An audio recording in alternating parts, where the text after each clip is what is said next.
Hello everyone. तो अब हम मॉडर्न हिस्ट्री का लेक्चर 8 शुरू करेंगे। तो अब तक हमने देखा कि कैसे ब्रिटिश कॉन्क्वेस्ट ऑफ बंगाल होगा और कैसे मुर्शिद कुली खान की डायनेस्टी को ब्रिटिशर्स द्वारा हराया जाएगा। हमने देखा कि कैसे बंगाल जो है वो इंडिपेंडेंट बना मुगल से। क्योंकि मुगल्स का डिक्लाइन हुआ था। हमने देखा कि मुर्शिद कुली खान रिफॉर्म्स करता है, नया कैपिटल एस्टेब्लिश करता है। पर जिस तरह से ब्रिटिशर्स का इन्फ्लुएंस बंगाल में बढ़ रहा था, ये बात ऑब्वियस थी कि एक ना एक दिन वहाँ पर बंगाल के नवाब और ब्रिटिशर के बीच कन्फ्लिक्ट होना ही था। तो ब्रिटिश शुरुआत में पहले बैटल ऑफ प्लासी से 1757 में बंगाल में जीतेंगे और फिर उसके बाद over a period of time वो बैटल ऑफ बक्सर जीतेंगे 1764 में। ठीक है, तो हमने ऑलरेडी डिस्कस किया हुआ है ओरिजिन ऑफ बंगाल स्टेट कि कैसे ये इंडिपेंडेंट बना लेटर मुगल से। हमने देखा कि इजारेदारी सिस्टम इम्प्लीमेंट किया गया, यहाँ पर कॉन्ट्रैक्टर्स अपॉइंट किए गए थे। कॉन्ट्रैक्टर्स को हम एज रेवेन्यू फार्मर्स भी कहते हैं, है ना। तो कॉन्ट्रैक्टर्स को कहा जाता है कि आपको किसानों से पैसे कलेक्ट करने हैं। यही कॉन्ट्रैक्टर्स जो हैं वो आगे जाके न्यू एज ज़मींदार्स बनेंगे। हमने देखा कि बिजनेस हाउसेस कैसे स्टेट को इन्फ्लुएंस करेंगे और इसमें हमने एग्जाम्पल देखे बैंकर्स के, जैसे कि आपका जगत सेठ हो गया, है ना। हमने जगत सेठ देखा एक एग्जाम्पल, जो कि राजा की मदद करेगा स्टेट एडमिनिस्ट्रेशन को रन करने में। ऐसा इसलिए होता है क्योंकि बंगाल जो है 18वीं शताब्दी में एक नया स्टेट बना है लेटर मुगल से सेपरेट होकर के।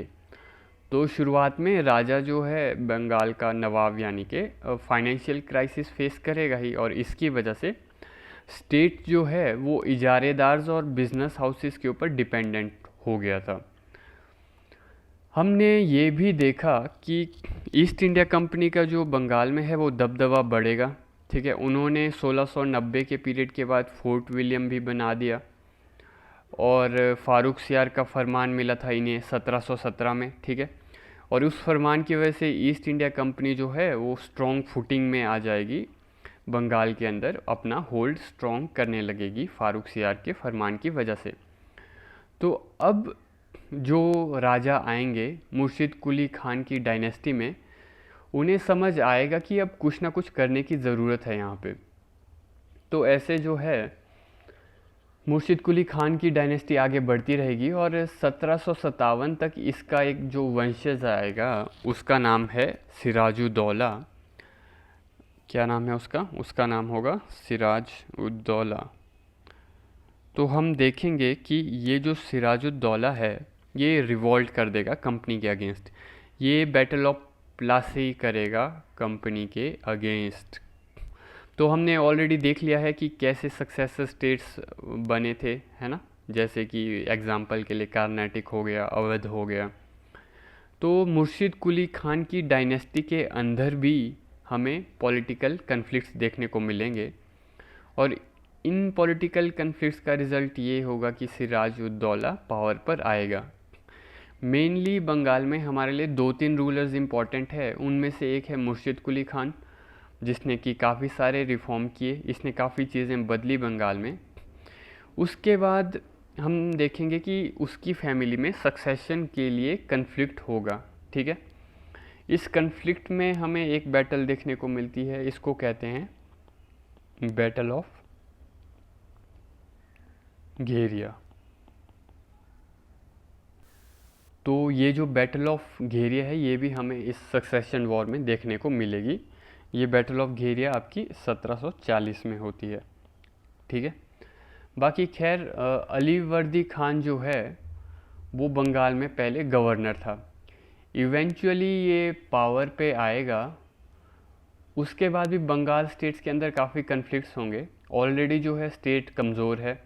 हमने देखा कि ये आउटसाइडर्स पर डिपेंडेंट है स्टेट, जैसे कि ज़मींदार पर डिपेंडेंट है, एरिस्टोक्रेसी पे डिपेंडेंट है। राजा भी जो है वो वीक आ रहे हैं, ठीक है। तो जो कमज़ोर राजा होता है उसे अपनी लेजिटिमेसी प्रूव करने के लिए स्ट्रगल करना पड़ता है। तो हम देखेंगे कि मोनार्की के अंदर भी सक्सेशन वॉर चली आ रही हैं। तो 1757 में अलीवर्दी खान बंगाल में पावर के ऊपर आ चुका है ऑलरेडी। 1757 के टाइम पर अलीवर्दी खान, और उसके बाद मतलब कि उसका पोता सिराजुद्दौला भी पावर में आ चुका है 1757 तक। अलीवर्दी खान ने बंगाल में काफ़ी रिफॉर्म्स किए थे मुर्शिद कुली खान के बाद। मुर्शिद कुली खान ने भी काफ़ी रिफॉर्म्स किए थे अपने टाइम में, और अलीवर्दी खान ने भी किए थे, ठीक है। तो जो अलीवर्दी खान था वो एक्चुअली में गवर्नर था बंगाल स्टेट का, ठीक है। इसने काफ़ी सारे रिफॉर्म्स किए वहाँ पे मुर्शिद कुली खान के बाद, और over a period of time ये करप्शन को भी कम करने की कोशिश करेगा, एडमिनिस्ट्रेशन को रिफाइन करने की कोशिश करेगा, और बंगाल को स्ट्रॉन्ग बनाने की कोशिश करेगा। इसे अपने पीरियड में मराठास को भी फेस करना पड़ा था, क्योंकि ये वो समय था जब मराठास अपनी पीक पर थे, अपनी शक्ति में वो पीक पर थे। तो जब बंगाल स्ट्रॉन्ग हो रहा था, पैरेलली उस समय वो मराठास द्वारा अटैक भी झेल रहा था बंगाल, ठीक है।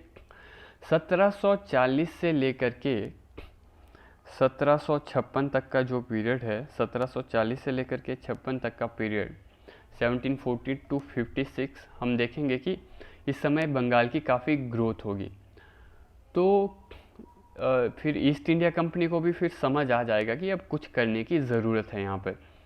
दूसरी चीज़ ये थी कि मराठास भी इस समय स्ट्रॉन्ग हो रहे थे, मराठास स्ट्रॉन्ग हो रहे थे। 1720 से लेकर के 1760 की स्टार्टिंग तक का समय, ठीक है, 1760s तक के स्टार्टिंग का पीरियड जो था, ये वो पीरियड है जब मराठास ऑलमोस्ट पूरे इंडिया पर रूल करेंगे इन 40 सालों में, ठीक है, चाहे नॉर्थ हो, वेस्ट हो, ईस्ट हो या साउथ हो। अलीवर्दी खान जो पावर पर आया था, ठीक है, मुर्शिद कुली खान की डायनेस्टी से ही, इसके ऊपर भी अटैक होगा, ठीक है। अलीवर्दी खान के ऊपर भी अटैक होगा, यानी कि मराठास बंगाल में भी अटैक करेंगे। ये वो पीरियड था जब मराठास में नाना साहेब थे, पेशवा बालाजी बाजीराव, है ना, नाना साहिब का ही नाम था पेशवा बालाजी बाजीराव। तो इन्होंने बंगाल से भी चौथ वसूल करना शुरू कर दिया था इस पीरियड में। हमने ये देखा कि चौथ इस समय दिल्ली वाले रीजन से भी लिया जा रहा था मराठास द्वारा, और राजपूताना एरिया से भी लिया जा रहा था, गुजरात से भी लिया जा रहा था, और साउथ इंडिया से भी लिया जा रहा था। तो ये चीज़ हमें बताती है कि इस समय मराठास पॉलिटिकली कितने पावरफुल हो चुके हैं। तो अलीवर्दी खान ने मराठास को कुछ कुछ एरियाज दे दिए, कहा कि कोई बात नहीं, आप उड़ीसा वाले रीजन से चौथ ले लीजिए। इनफैक्ट ये वो पीरियड था जब कटक से लेकर के अटक तक, ठीक है, कहाँ से कहाँ तक, कटक से लेकर के कटक टू अटक, कटक से लेकर के अटक तक मराठा साम्राज्य था। तो अटक जो है आपका, अटक एक जगह है पेशावर के नज़दीक है, नॉर्थ वेस्ट रीजन में, है ना, पेशावर के नज़दीक है ये, नॉर्थ वेस्ट रीजन में। और कटक आपका उड़ीसा में है ना। तो दो रूलर्स बंगाल में हैं जिनके टाइम पे काफ़ी डेवलपमेंट हुई, वो है मुर्शिद कुली खान है, और फिर फ्यूचर में उन्हीं का जो गवर्नर था, है ना, थोड़े दो राजाओं के बाद आएगा ये, वो था अलीवर्दी खान। इसने भी काफ़ी डेवलपमेंट की, ठीक है। अलीवर्दी खान ने इमीडिएट लैंड रिफॉर्म्स भी करने की कोशिश की थी। हम ये भी देखेंगे कि अलीवर्दी खान लगातार कोशिश करेगा मराठास के साथ कन्फ्लिक्ट अवॉइड करने की। पर इस समय डायनेस्टिक पॉलिटिक्स भी बहुत हो रही थी बंगाल में अलीवर्दी खान के पीरियड में। ऑल्सो इसी पीरियड में ईस्ट इंडिया कंपनी भी ग्रो कर रही थी उनको, क्योंकि 1717 में फारूक सियार का फरमान मिल चुका था। तो रूलर्स ऑफ बंगाल जो हैं उनको स्लोली समझ में आ रहा था कि जिस समय तक अलीवर्दी खान आ गया था मतलब कि पावर में, उनको समझ आ गया था कि अब बंगाल जो है वो लॉस में जा रहा है, ठीक है, अंग्रेज़ों की वजह से, क्योंकि अंग्रेज़ बहुत ज़्यादा ट्रेड कर रहे थे और ड्यूटीज़ तो दे नहीं रहे थे क्योंकि उनको फारूक सियार का फरमान मिला हुआ था। ठीक है, तो जो है अलीवर्दी खान अपने लाइफ के आखिरी पीरियड तक वो कुछ रिफॉर्म्स करने की कोशिश करेगा। अलीवर्दी खान जो है अपने लाइफ के लास्ट वाले पीरियड में रिफॉर्म्स करने की काफ़ी कोशिश करेगा, और यही वन ऑफ द रीज़न है कि हम देखेंगे कि इस पीरियड में इसने ये भी कहा कि मेरे बाद कुर्सी पर मेरा पोता आएगा, मेरा बेटा नहीं आएगा। ठीक है, मेरा पोता आएगा। तो हम देखेंगे कि सिराजुद्दौला जो कि अलीवर्दी खान का पोता था, उसकी अपॉइंटमेंट की जाएगी बंगाल में। ठीक है, पावर पर। तो अलीवर्दी खान द्वारा कहा गया सिराजुद्दौला को कि तुम बंगाल के नवाब के रूप में अब एस्टेब्लिश होगे। तो अलीवर्दी खान ने आपका रूल किया था 1740 से लेकर के 1756 तक के पीरियड में अलीवर्दी खान ने रूल किया था। इसके बाद अब सिराजुद्दौला आया, है ना। तो कहानी ऐसी है कि एक व्यक्ति है अलीवर्दी खान, ठीक है। ये अलीवर्दी खान भी खुद विरोध करके पावर के ऊपर आया हुआ है, ठीक है। फिर उसके बाद ये अपने ग्रैंडसन को यानी कि सिराजुद्दौला को पावर पर अपॉइंट कर रहा है। तो आपको क्या लगता है कि जो एरिस्टोक्रेसी है उसको ये सब चीज़ें पसंद आएंगी, है ना। एरिस्टोक्रेसी कहेगी कि ये क्या हो गया, शासक तो हमारा बंदा होना चाहिए, है ना। दूसरी कहानी ये है कि अलीवर्दी के फैमिली के अंदर भी सवाल उठेगा कि सिराज को क्यों अपॉइंट किया गया। तो हम देखेंगे कि जब सिराज अपॉइंट हुआ as a ruler of Bengal 1756 में, उसको दो तरफा कन्फ्लिक्ट देखना पड़ेगा, एक तो फैमिली में और एक एरिस्टोक्रेसी के अंदर। सिराज कब अपॉइंट हुआ है हमारा, सिराज अपॉइंट हुआ है 1756 में, ठीक है, 1756 में अपॉइंट हुआ है। तो दो तरफा कन्फ्लिक्ट देखने को मिलेगा सिराज को, एक तो अपनी फैमिली के अंदर और दूसरा एरिस्टोक्रेसी के अंदर। तो हमको यहाँ पे ये पता चल रहा है कि एरिस्टोक्रेसी में भी बहुत मंत्री थे जिनको जलन हो रही थी सिराज से, क्योंकि सिराज उस समय काफ़ी यंग था। इसलिए हम देखेंगे कि सिराज को चैलेंज करने के लिए उसी का ही फौजदार, उसी के ही मिनिस्टर उसी के सामने विरोध करने का प्लान करेंगे। दूसरी कहानी अलीवर्दी की फैमिली के अंदर से भी हो रही है। अलीवर्दी की बेटी हुआ करती थी, उसका नाम था घसीटी बेगम, ठीक है। क्या नाम था, घसेटी बेगम, घसेटी बेगम। तो इसको घसेटी बेगम को हमेशा लगता था कि ये ट्रू कंटेंडर है कुर्सी के लिए, है ना। और ऑल्सो इसको ये भी लगता था कि ये इमीडिएट सक्सेसर है अलीवर्दी खान की। तो सिराज देख रहा है कि उसको अब फैमिली के सामने भी लड़ना है और एरिस्टोक्रेसी से भी लड़ना है। बाकी सिराज का एक फौजदार था, फौजदार यानी कि लॉ एंड ऑर्डर ऑफिशियल, ठीक है, उसका नाम था शौकत जंग, ठीक है, शौकत जंग। ये बंदा भी सिराज के अगेंस्ट रिवोल्ट करना चाहता था। ऑल्सो हम ये देखेंगे कि इस पीरियड में बहुत सारे लोग थे जो ईस्ट इंडिया कंपनी की मदद करने की कोशिश कर रहे थे। तो बंगाल में कोर्ट के अंदर एक से ज़्यादा ग्रुपिंग्स थी इस समय पे, ठीक है। इस वजह से बंगाल जो है वो पॉलिटिकल क्राइसिस से गुज़र रहा था। सिराज भी फिर कह रहा था कि चलो देखते हैं कि क्या होता है, ठीक है।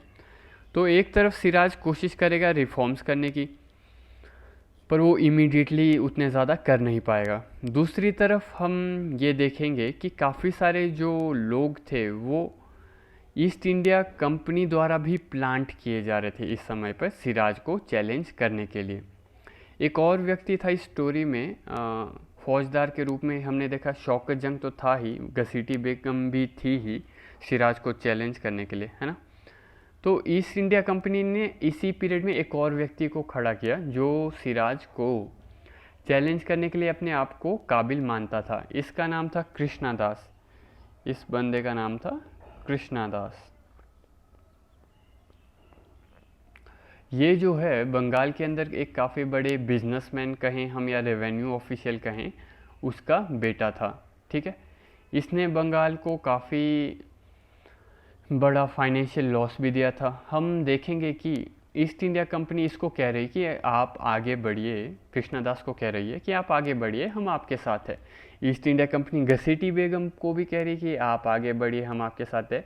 और यही सेम बात ईस्ट इंडिया कंपनी शौकत जंग को भी कह रही है। तो सिराज जब पावर के ऊपर आया 1756 में, इसको रियलाइज़ हुआ कि कंटिन्यूसली ग्रुप ऑफ पीपल हैं जो कोशिश कर रहे हैं उसको हटाने की, ठीक है। तो वो ये देख रहा है कि इन सब लोगों को जो फैक्टर पुश कर रहा है वो फैक्टर है ईस्ट इंडिया कंपनी। सिराज को अब समझ आ गया था कि मेरे सामने जो बगावत कर रही है मेन पावर, वो है ईस्ट इंडिया कंपनी। वो ये भी देख रहा है कि कंपनी उसका फाइनेंशियल लॉस कर रही है क्योंकि ये लोग फरमान का मिसयूज़ कर रहे थे, है ना। फरमान में बोला था कि ईस्ट इंडिया कंपनी को दस्तक देने हैं, पर होता ये था कि दस्तक जो हैं वो ऑफिशियल्स, ईस्ट इंडिया कंपनी के ऑफिशियल्स अपने हिसाब से इशू करवाते थे। तो सिराज को समझ आ रहा था कि कंपनी उनके साथ गेम कर रही है और कोर्ट में भी बहुत से खिलाड़ियों को कंपनी पॉलिटिकल पैट्रोनेज दे रही है और कह रही है कि आप अपने राजा के सामने बगावत करो, हम आपका साथ देंगे। 1756 में सिराज को ये भी पता चला कि ईस्ट इंडिया कंपनी ने जो किला बनाया था फोर्ट विलियम, इसको कंपनी द्वारा और स्ट्रॉन्ग किया जा रहा है और ईस्ट इंडिया कंपनी इसके आजू बाजू में तोप लगा रही है, इसकी दीवारों को मजबूत कर रही है। और इसका मतलब सिराज को समझ आ गया था कि ईस्ट इंडिया कंपनी कुछ बड़ी कॉन्स्पिरेसी कर रही है, ऐसी इन्फॉर्मेशन सिराज को मिलती है। ईस्ट इंडिया कंपनी की इन हरकतों को देखकर सिराज ने एक बार इनको पूछवाया कि भाई तुम कर क्या रहे हो। तो ईस्ट इंडिया कंपनी ने कहा कि देखो, हमारा बंगाल के साथ कोई लेना देना नहीं है, पर हमारा फ्रेंच के साथ जो कन्फ्लिक्ट चल रहा है इस वजह से हम अपने आप को फोर्टिफाई कर रहे हैं।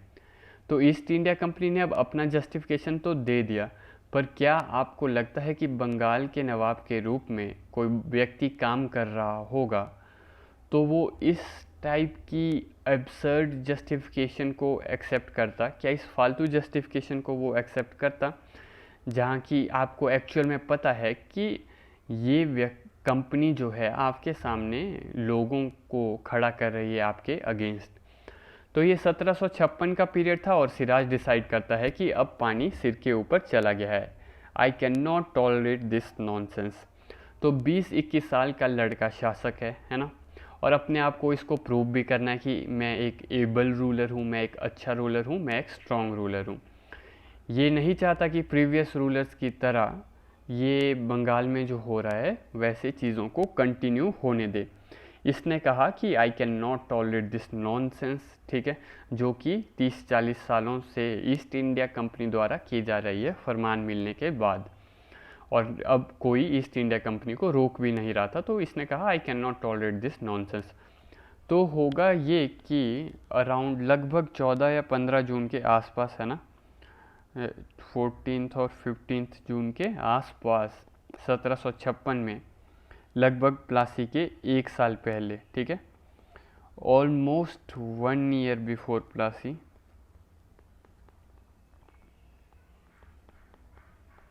Almost 1 year before Plassey Siraj जो है फोर्ट विलियम के ऊपर अटैक कर देगा, ठीक है।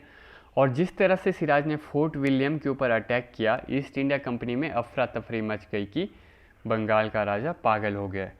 लोकल ऑफिशियल्स ने, बंगाल के लोकल ऑफिशियल्स ने ईस्ट इंडिया कंपनी को पहले ही वार्न कर दिया था इस बारे में, ठीक है। तो फोर्ट विलियम का जो गवर्नर था उसका नाम था ड्रेक, ठीक है। फोर्ट विलियम का जो गवर्नर था ड्रेक, उसको समझ में आ गया था कि अपनी नाव डूब गई है, तो फोर्ट के पीछे के दरवाजे से ये निकल जाता है, ठीक है।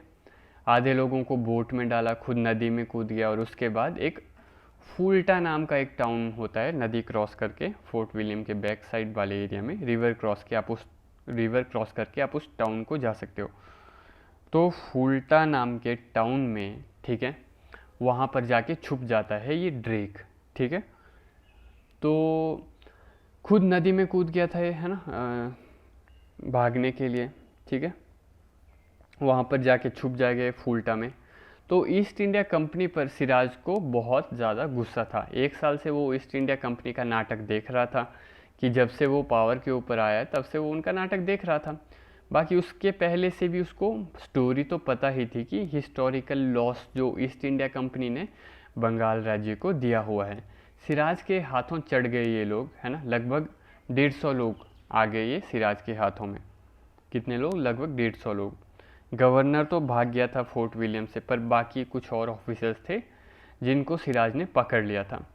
तो ऐसा कहते हैं कि इन सब को पकड़ने के बाद ईस्ट इंडिया कंपनी के जो फोर्ट था उसके अंदर एक कमरे के अंदर उन सबको लॉक कर दिया गया। इनको बंद करने के बाद सिराज कहता है कि इनका ध्यान रखना, मैं यहाँ से वापस जा रहा हूँ, मुझे अपने स्टेट को भी चलाना है। और पूरी की पूरी वहाँ की जो एडमिनिस्ट्रेशन थी वो उसने अपने एक ऑफिशियल को देकर चला जाएगा। इस ऑफिशियल का नाम था मानिक चंद। क्या नाम था इसका? नाम था मानिक चंद। तो सिराज मानिक चंद को बोलता है तुम इन 150 लोगों का ध्यान रखो और इस कलकत्ता नाम की जगह का भी ध्यान रखना, क्योंकि अब ये फोर्ट हमारा है। आज के बाद इसको फोर्ट विलियम की जगह मेरे दादाजी के नाम पर रखा जाएगा, अलीवर्दी खान के नाम पर। तो मानिक चंद और सिराजुद्दौला ने जो 150 लोगों को कमरे के अंदर बंद करके रखा था, इनमें से कुछ लोग ऐसे थे कि जिनको हवा पानी नहीं मिला। और ब्रिटिश हिस्टोरियन इसके ऊपर लिखते हैं कि because the room was so much suffocated it did not had any kind of ample provision for air circulation. इसमें हवा बहुत कम थी क्योंकि बहुत लोग भरे हुए थे इस कमरे के अंदर। तो एक छोटा सा छेद ही था जिसकी थ्रू कुछ हवा अंदर आ जा रही थी। तो हार्डली लगभग 15 से 20 लोग बच पाते हैं। तो और जो ये 15 से 20 लोग थे, इनमें से एक सर्वाइवल था या सर्वाइवर था। उस सर्वाइवर का नाम था मिस्टर होलवेल। ठीक है। तो होलवेल ने बाहर निकलकर अपनी कहानी बताई कि हमको 2-3 दिन तक एक कमरे में बंद करके रखा गया, हम बच के निकल के आए हैं। ठीक है। होलवेल ने फुल्टा नाम के शहर में बच्चे खुचे ब्रिटिश ऑफिसर्स को अपनी स्टोरी बताई कि हमारे साथ क्या क्या हुआ। तो कहा जाता है कि इसी के बाद ब्रिटिश ने बदला लेने की प्लानिंग की शुरुआत की। ठीक है। ब्रिटिश हिस्टोरियंस, ब्रिटिश ऑथर्स और इमीडिएटली ब्रिटिश ऑफिशियल्स जो हैं वो ब्लैक होल ट्रेजिडी को एक कारण बताएंगे रिवेंज लेने का। तो इस पीरियड में ईस्ट इंडिया कंपनी में मातम छाया हुआ है कि हमारे हाथ से बंगाल चला गया। बैकग्राउंड में मद्रास में बैठे ईस्ट इंडिया कंपनी के ऑफिशियल्स प्लान कर रहे हैं कि क्या करना चाहिए, क्योंकि वहाँ पर वो साइमल्टेनियसली इस पीरियड में कार्नेटिक वॉर्स भी लड़ रहे थे फ्रेंच के अगेंस्ट। तो हमने पहले देखा कि ब्रिटिशर्स के 3 इम्पॉर्टेंट बेसिस हैं इंडिया में, एक बॉम्बे है, एक मद्रास है और एक बंगाल है। तो नो डाउट कि जून 1756 तक ब्रिटिशर्स ने बंगाल खो दिया था अपने हाथों से। फोर्ट विलियम पर जब अटैक किया था सिराजुद्दौला ने, उसके बाद ईस्ट इंडिया कंपनी ने अपने हाथों से बंगाल खो दिया। ठीक है। हमने देखा कि ड्रेक भाग गया। ठीक है। फुल्टा नाम के टाउन में वो जाके छुपता है, फिर वहाँ से वो मद्रास की तरफ मैसेज भेजता है सीक्रेटली, है ना। फुल्टा नाम के शहर से ड्रेक मद्रास की तरफ मैसेज भेजेगा। तो अब यहाँ पर जो है ब्रिटिशर्स के पास 2 चॉइसेस थी, या तो मातम मनाओ या फिर बहादुरी दिखाकर बंगाल में जाओ। तो ब्रिटिशर्स ने इस टाइप की जो चीज़ है वो ऑलरेडी सेकेंड कार्नेटिक वॉर में भी की थी। हमने देखा था कि त्रिची में ईस्ट इंडिया कंपनी के ऑफिशियल्स फंसे हुए थे। फिर त्रिची से निकलकर ये लोग आरकोट की तरफ जाएंगे और अटैक करके अपने आप को एडवांटेजियस पोजीशन पर लाएंगे। ठीक है। इनका एक ऑफिशियल था जो कि सुसाइड मिशन पर निकला था, है ना, त्रिची से, उसका नाम था रॉबर्ट क्लाइव। ठीक है। क्लाइव भी इस समय पर एक्टिव था। क्लाइव को फिर से बोला गया कि हमें बंगाल के साथ क्या करना चाहिए, उसको पूछा गया। तो क्लाइव ने बोला कि क्या तुम लोग पागल हो? ठीक है। बंगाल वो मुर्गी है जो कि सोने की अंडे देती है, हम बंगाल को छोड़ नहीं सकते इन छोटी मोटी घटनाओं की वजह से। तो क्लाइव ने बोला कि सेना तैयार करो, हम बंगाल पर अटैक करेंगे। तो रॉबर्ट क्लाइव प्लान कर रहा था कि मैं नेवी लेकर बंगाल को जाऊंगा। ठीक है। तो बहुत ही कम पॉसिबिलिटी थी कि ईस्ट इंडिया कंपनी बंगाल को लैंड के द्वारा जा सके, क्योंकि फिर इनको बहुत रेजिस्टेंस फेस करना पड़ता बीच में। तो कंपनी को पता था कि ये तो पानी के बादशाह हैं इस समय पे, इन्होंने पानी के ऊपर अपनी नेवी की पावर ऑलरेडी दिखा चुके हैं ये, और ये चीज़ ये प्रूव भी कर चुके हैं। तो रॉबर्ट क्लाइव डिसाइड करता है कि ये नेवी के थ्रू जाएगा और बंगाल को फिर से रिकैप्चर करेगा।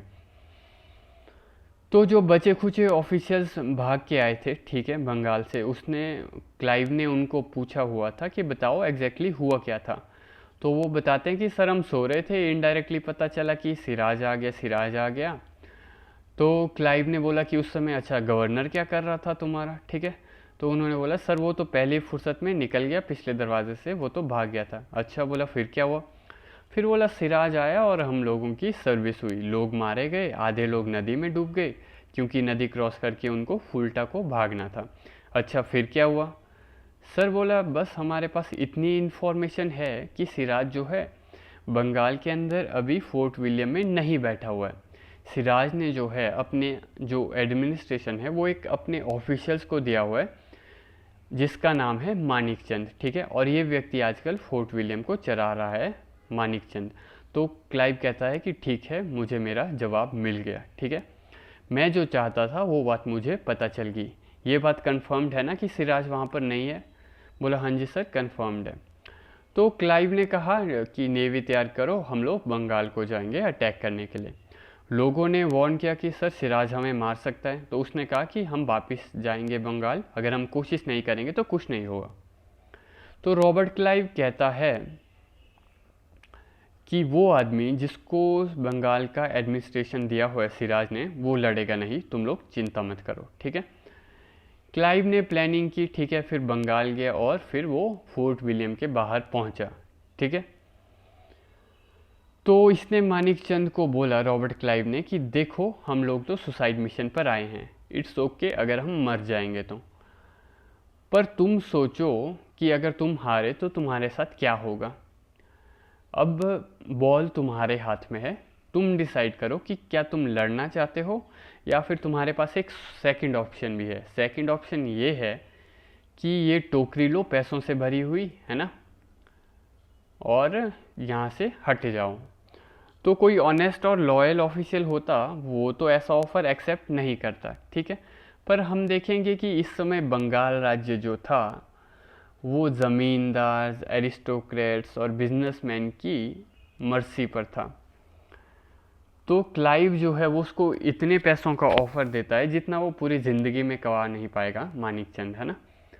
तो ऑल्दो ये बंगाल के लोगों का ही पैसा था जो कि ईस्ट इंडिया कंपनी ने दस्तखत का मिसयूज़ करके कमाया हुआ था, है ना, ट्रेड ड्यूटीज़ नहीं देते थे वो लोग, पर अब यही पैसा ऑफ़र किया जा रहा था, इसी से पैसा ऑफ़र किया जा रहा था मानिक चंद को। तो मानिक चंद ने सरेंडर कर लिया। इसने कहा कि देखो मुझे ये तो शो करना पड़ेगा कि लड़ाई तो हुई है, ठीक है, क्योंकि वरना अगर मैं ऐसे ही वापस गया तो मेरा नवाब मुझे मार देगा। तो क्लाइव बोलता है ठीक है कोई बात नहीं। तो मूवीज़ में जैसे सीन क्रिएट करते हैं वैसे यहाँ पर भी सीन क्रिएट किया गया, ठीक है। जैसे मूवीज़ में होता है ना, एक कभी एनकाउंटर वगैरह करते हैं तो एक गोली एक पुलिस ऑफिसर की टांग में भी मार देते हैं, ताकि ऐसा लगे कि एक्चुअल में ये क्रिमिनल भागने की कोशिश कर रहा था, है ना, कि एक्चुअल एनकाउंटर हुआ है। तो ऐसा ही कुछ यहाँ मानिक चंद के केस में होगा, ठीक है।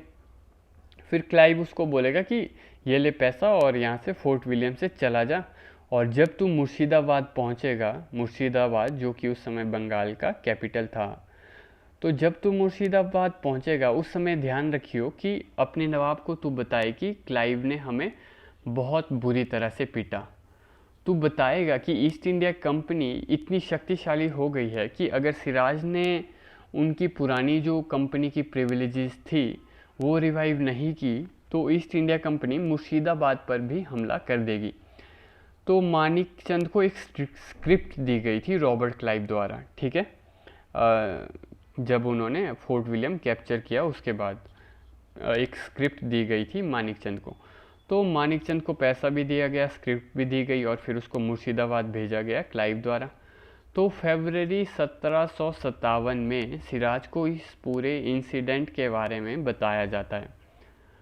तो ये अब देखो, ये पीरियड है अब जून 1756 का, ठीक है। तो जून 1756 के पीरियड में 1756, जून 1756 तक क्या था कि अलीनगर या फिर हम कहें कोलकाता को कैप्चर किया हुआ था ब्रिटिशर्स ने, है ना। तो अब लगभग जो सॉरी जून 1756 तक का जो पीरियड था, ये जो है इस टाइम सिराज ने कैप्चर कर लिया था कोलकाता, है ना, कोलकाता। फिर उसने वहाँ का नाम अलीनगर रख दिया था अपने दादाजी के नाम पर, अलीवर्दी खान के नाम पर।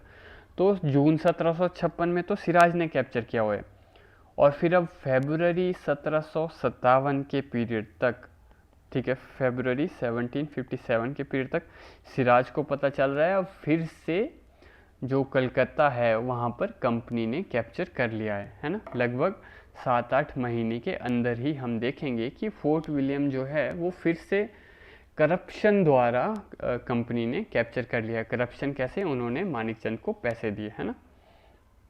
तो जब मानिकचंद पहुंचता है सिराज के पास, वो उसको सब कुछ बताता है जैसा कि स्क्रिप्ट में लिखा हुआ था, है ना। फिर ईस्ट इंडिया बताता है वो कि ईस्ट इंडिया कंपनी बहुत पावरफुल हो गई है, हमें उन्हें उनकी ट्रेड प्रिविलेजेस वापस दे देनी चाहिए, वरना वो मुर्शिदाबाद पर अटैक कर देंगे। हम पहले ही अलीगढ़ अपने हाथ से खो चुके हैं, है ना, हमें उन लोगों के साथ ट्रीटी कर लेनी चाहिए। तो मानिकचंद सिराज के दिमाग में डर डालने की कोशिश करता है। तो चीज़ें ऐसी हुई या होती हैं कि जब आप स्टेट को जो है वो कॉन्ट्रैक्टर्स, ट्रेडर्स, इन सब की मदद से स्टेट चला रहे हो, तो ऐसी चीज़ें होने के चांसेस बहुत ज़्यादा बढ़ जाते हैं, क्योंकि कैपिटलिस्ट जब स्टेट को चलाते हैं वो सिर्फ अपना फ़ायदा देखते हैं। तो फिर सिराज और मानिकचंद के बीच जब बात हुई, उसके बाद सिराज रेडी हो गया क्लाइव के साथ बात करने के लिए। फिर उसके बाद ट्रीटी होती है उनके बीच, है ना, सिराज और क्लाइव के बीच। उसे हम कहते हैं treaty of Alinagar, treaty of Alinagar. तो ईस्ट इंडिया कंपनी सिराज को बोलती है कि अच्छा हुआ कि तुम बात करने आ गए, वरना हम मुर्शिदाबाद पर अटैक करने वाले थे, ठीक है। तो सिराज बोलता है क्या चाहिए तुमको। कंपनी बोलती है कि मानिकचंद ने तो आपको ऑलरेडी बता दिया होगा, ठीक है, हमारे पास ये कागज़ है, प्लीज़ इस पर साइन कर दीजिए। सिराज को एक कोरे कागज़ पर साइन करवाया जाता है। फिर ईस्ट इंडिया कंपनी उस कागज़ पर लिखती है कि I Sirajuddaula give back East India Company all the privileges given to the company from Farrukhsiyar farman. मैं ईस्ट इंडिया कंपनी को वो सभी प्रिविलेजेस वापस दे रहा हूँ जो कि फारुखसियार के फरमान द्वारा उनको दी गई थी। मैं ईस्ट इंडिया कंपनी को फोर्ट बनाना भी अलाउ कर रहा हूँ। I will allow the East India Company to create a fort, ठीक है। तो ईस्ट इंडिया कंपनी ये बोलती है कि देखो, आपने हमारे लगभग 150 लोगों को 1 साल पहले मारा था, है ना, आपने हमारे बिजनेस में लॉस करवाया हमें, है ना, तो आपको इस सब के बदले पैसे देने पड़ेंगे। हम देखेंगे कि ईस्ट इंडिया कंपनी ने कंपनसेशन के लिए कहा, तो सिराज जो है इनको फिर पैसा भी दे देता है।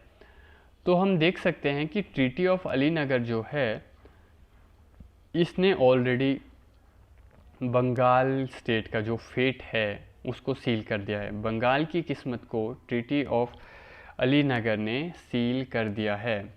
बैटल ऑफ प्लासी तो सिर्फ एक पासिंग इवेंट था। इसके बाद बंगाल कॉन्क्वेस्ट के अंदर इस ट्रीटी ऑफ अलीनगर के बाद बैटल ऑफ प्लासी सिर्फ एक इवेंट है, क्योंकि हमने देखा कि कैसे ट्रीटी ऑफ अलीनगर के अंदर सिराज साइकोलॉजिकली हार चुका है। क्योंकि ये साइकोलॉजिकली हारा तभी तो इसने ये ट्रीटी साइन की ना।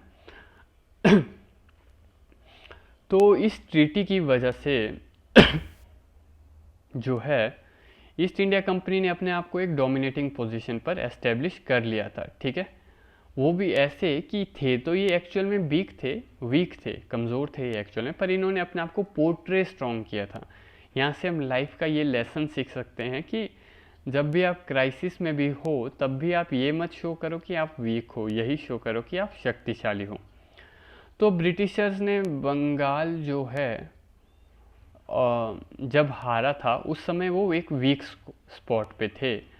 पर फिर बाद में इन्होंने फिर से बंगाल कैप्चर कर लिया, वो भी सिर्फ नेगोशिएशंस की मदद से। अब इनको ये बात समझ में आ चुकी थी कि हम कमज़ोर थे, पर तब भी सरेंडर जो है वो सिराजुद्दौला द्वारा किया जा रहा है। ये वही राजा है जिसने हमें बंगाल से उठाकर फेंक दिया था 8 महीने पहले लगभग, है ना। आधे लोग नदी में डूब गए थे उसको क्रॉस करते हुए, है ना। वो फिर भाग गए थे फुल्टा नाम के टाउन में। तो क्लाइव जो है एक ऐसी स्मार्ट पर्सनैलिटी था जिसने सिराजुद्दौला को डिसीव किया by treaty of Alinagar. Alinagar का ही नाम कोलकाता था, है ना। पहले इसका नाम कलकत्ता था, फिर सिराज ने इसका नाम अलीनगर कर दिया था और फिर दोबारा इसका नाम फ्यूचर में कलकत्ता हो गया था। तो 1757 की फरवरी से हम देखेंगे कि क्लाइव को रियलाइज़ हो चुका था, रॉबर्ट क्लाइव को, कि हम एक दिन जो है वो बंगाल भी जीत जाएंगे और फिर हम बंगाल के राजा भी बन जाएंगे, क्योंकि उसने ऑलरेडी देखा हुआ था कि कैसे सिराज ने ट्रीटी ऑफ अलीनगर में सरेंडर किया था एक तरह से। तो क्लाइव फिर से मानिक चंद को बोलता है कि तेरी तरह और कितने लोग हैं वहाँ पर कोर्ट में। तो क्लाइव ने मानिक चंद को पूछा कि तुम्हारी तरह और कितने लोग हैं।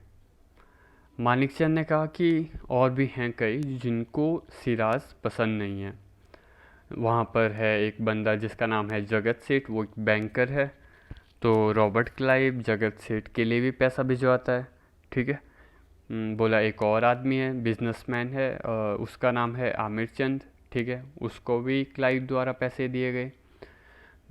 बोला एक और आदमी है जो सिराज का राइट हैंड है और अगर वो हमारी साइड आ गया तो हमें बहुत एडवांटेजेस मिलेंगी, ठीक है। हम तो सिर्फ व्यापारी हैं, हमारे पास सिर्फ पैसा और एडमिनिस्ट्रेशन है, पर अल्टीमेटली आर्मी जो है वो उसके सिराज के सेनापति के अंडर है। उसका नाम है मीर जाफ़र, ठीक है। उसका नाम क्या है? उसका नाम है मीर जाफ़र। ये जो मीर जाफ़र नाम का बंदा है, ये जिस पोजीशन पर है उस पोजीशन को कहते हैं मीर बख्शी। मीर बख्शी का मतलब है कि एक तरह से चीफ ऑफ आर्मी कह सकते हैं इसको, या ये बंदा आर्मी की सैलरी देता है। He pays the salary to the army and army will always listen to him, ठीक है। एक और बंदा था जिसका नाम था राय दुर्लभ, ठीक है। वो भी कॉन्स्पिरेसी में इन्वॉल्व होगा। क्या नाम था उस बंदे का? उस बंदे का नाम था राय दुर्लभ। राय दुर्लभ। एक और आदमी था मीर जाफ़र के नीचे, इसका नाम था खदीम खान। बस ये नाम ऐसे ही मेंशन कर रहा हूँ आपको, ऐसे ही हल्का सा याद रख लीजिएगा, खदीम खान। इसको भी रॉबर्ट क्लाइव की साइड पर लाया गया, ठीक है। तो कई प्लेयर्स थे एरिस्टोक्रेसी के अंदर जो खुश नहीं थे नवाब से। क्लाइव ने इनडायरेक्टली इन सब को फ़ायदा पहुंचाया अलग अलग तरीक़ों से। तो फरवरी 1757 के ऑनवर्ड्स, ठीक है, फरवरी 1757 ऑनवर्ड्स क्लाइव ने इंश्योर किया कि वो सिराज को अंदर से खोखला करें। तो कॉन्स्पिरेसी में जिस तरह से जो लोग एक्चुअली पहले नवाब के फेवर में हुआ करते थे, ऐसे लोग भी कंपनी के फेवर में ला लिए गए। दूसरी तरफ पे हम देखेंगे कि फिर नवाब को प्रोवोक किए जाने की शुरुआत होगी, ठीक है। सिराज को ऐसा जिन लोगों पे ट्रस्ट था, उसे जो लगा था कि ये मेरे लोग हैं, ये मेरे साथ रहेंगे, ऐसे लोगों को अपोजिट साइड कर दिया गया, ठीक है। तो मीर जाफ़र को अंग्रेज़ों ने बोला कि जब युद्ध होगा फ्यूचर में तुम बीच में मत आना। तो जाफ़र ने पूछा मुझे इसके बदले में क्या मिलेगा? तो जाफ़र को प्रॉमिस किया गया कि हम तुझे नवाब बनाएंगे सिराज को रास्ते से हटाने के बाद, ठीक है। तो एक तरह से हम देखेंगे कि गवर्नमेंट के अंदर क्राइसिस था, ठीक है, जहाँ पर सिराज को पता नहीं था कि उसके पीठ पीछे क्या चीज़ें हो रही हैं। तो बाय जून 1757 क्लाइव ने सिराज को प्रोवोक करना शुरू किया, ठीक है। जैसे कि मतलब किया उसने, 2-3 प्रोवोकेशंस हो गई थी बाय 23 जून 1757, ठीक है। तब तक 2-3 प्रोवोकेशंस हो गई थी अंग्रेज़ों द्वारा, ठीक है। तो फिर जो है सिराज डिसाइड करता है जून 1757 में कि अब मैं ईस्ट इंडिया कंपनी पर अटैक करूँगा। तो वो जाता है फोर्ट विलियम की तरफ हमला करने के लिए, ठीक है। कब? जून 1757 में, ओके, बाय 23 जून 1757। तो ईस्ट इंडिया कंपनी को पता चल जाता है कि सिराज कलकत्ता की तरफ आ रहा है, तो अब हमें उसे बीच में रोकना है। तो मुर्शिदाबाद के साउथ की तरफ एक प्लेन एरिया है जहाँ पर आपको प्लासी के झाड़ मिलेंगे, ठीक है। प्लासी एक पौधा, एक झाड़ी टाइप का है, ठीक है। इसका एक फूल भी होता है, उस फूल का इस्तेमाल किया जाता है रंग बनाने के लिए। इसे कहते हैं पलाश, ठीक है, पलाश का फूल कहते हैं इसको। तो एक ग्राउंड वाला एरिया था जहाँ पर काफ़ी सारे ये पलाश के झाड़ उगे हुए थे। तो उस जगह पे ईस्ट इंडिया कंपनी और नवाब के बीच कन्फ्लिक्ट होगा। ईस्ट इंडिया कंपनी के पास लगभग 3000 सोल्जर्स थे, उसमें से लगभग 1000 यूरोपियन सोल्जर्स थे और लगभग 2000 इंडियन सोल्जर्स। और दूसरी तरफ पे सिराज की आर्मी में 50,000 से भी ज़्यादा सैनिक थे। शुरुआती पार्ट में तो जब बैटल शुरू होगा, मीर जाफ़र ने ऐसे एक्ट किया जैसे कि युद्ध सच में हो रहा है। तो बैटल की शुरुआत हुई, ठीक है। शुरुआत में थोड़ी बहुत मार पड़ी ईस्ट इंडिया कंपनी को, फिर सडनली बारिश हो गई। फिर बारिश की वजह से ईस्ट इंडिया कंपनी तो स्मार्ट थी, उन्होंने अपना गन पाउडर वगैरह और तोप वगैरह को और अपने बाकी वेपन्स को बारिश से बचा लिया। जबकि दूसरी तरफ मीर जाफ़र ने उनके गन पाउडर वगैरह को और हथियारों वगैरह को गीला होने दिया। तो कुछ टाइम बाद मीर जाफ़र ने सिराज को बोला कि सर आप मुर्शिदाबाद चले जाओ, ये तो 3000 लोग ही हैं, मैं इनको फिनिश करके वापस आता हूँ, ठीक है। तो सिराज जब मुर्शिदाबाद पहुँचा, वापस निकला, मुर्शिदाबाद पहुँचने के बाद वहाँ पर मुर्शिदाबाद में ऑलरेडी प्लानिंग हो चुकी थी मीर जाफ़र के बेटे द्वारा, मीर जाफ़र के बेटे द्वारा, जिसका नाम था मीर मदान, ठीक है, सॉरी मीर मीरान था उसका नाम, मीर मीरान। तो उसके द्वारा ऑलरेडी प्लानिंग हो चुकी थी। जब सिराज मुर्शिदाबाद के किले में अंदर एंटर करता है तो उसके ऊपर अटैक होता है और उसको मार दिया जाता है। और दूसरी तरफ पे मीर जाफ़र अपनी आर्मी को रुकने के लिए बोलता है कि हम अब लड़ाई नहीं करेंगे। तो कुछ पर्सनल ऑफिशियल थे उस समय पे, सिराज की अपनी पर्सनल आर्मी में से एक छोटी मोटी टुकड़ी थी, वो अभी भी लड़ रही थी ईस्ट इंडिया कंपनी से। पर ऑब्वियसली इस चीज़ का कोई रिज़ल्ट तो आना नहीं था, क्योंकि सबसे बड़ा जो कंटिंजेंट था आर्मी का वो मीर जाफ़र के अंडर था। सिराज के कुछ लॉयल ऑफिशियल्स थे, उनको भी इस कन्फ्लिक्ट में मार दिया गया। इन लॉयल ऑफिशियल्स में एक दो जो नाम थे, जैसे कि एक था मीर मदान था, मीर मरान जो था, मीर मीरान जो था वो मीर जाफ़र का बेटा था, और मीर मदान ये अलग नाम है, ये लॉयल ऑफिशियल्स में से एक था। एक लॉयल ऑफिशियल था मोहनलाल, ठीक है। तो ये लोग मारे गए। इस तरह से बंगाल की गाड़ी पलट दी गई। ब्रिटिश जो है वो बंगाल को जीत पाए, क्योंकि बंगाल को या बंगाल के जो स्टेट एडमिनिस्ट्रेशन को जो लोग रन कर रहे थे, उनके अंदर कैरेक्टर की कमी थी, उनके अंदर लॉयल्टी की कमी थी। तो इस तरह से बैटल ऑफ प्लासी को हिस्ट्री में कहा गया है कि it was a battle that was never fought, it was a battle that was never fought, है ना। तो सिराज की मृत्यु एक तरह से ऑलरेडी फिक्स थी जब उसने ट्रीटी ऑफ अली नगर को ब्लाइंडली साइन कर लिया था अपने ऑफिशियल मानिक चंद के ऊपर ट्रस्ट करके। बंगाल का जो फेट था वो already treaty of Ali Nagar ने साइन कर दिया था। अगर सिराज थोड़ा स्ट्रॉन्ग किंग होता और उसने क्रॉस चेक की होती चीज़ें पहले ही, तो शायद सिचुएशन कुछ और होती। तो ईस्ट इंडिया कंपनी ने इसके बाद मीर जाफ़र को नवाब बनाया। नॉर्मली मैच फिक्सिंग में क्या होता है, मैच फिक्सिंग में ये होता है कि आपको हारने के लिए पैसे मिलते हैं, पर यहाँ पर आपको हारने के बावजूद पैसे देने पड़े थे। मीर जाफ़र को अंग्रेज़ों को पैसे देने पड़े थे। तो प्लासी एक तरह से एक इकोनॉमिक ट्रांजैक्शन थी, क्योंकि एडमिनिस्ट्रेशन के अंदर रॉटन स्ट्रक्चर था, या फिर हम कहें सड़ा हुआ स्ट्रक्चर था। एडमिनिस्ट्रेशन के अंदर लैक ऑफ लॉयल्टी थी और सब नेशनल कॉन्शियसनेस की कमी थी। एडमिनिस्ट्रेशन में लोगों के अंदर किस चीज़ की कमी थी?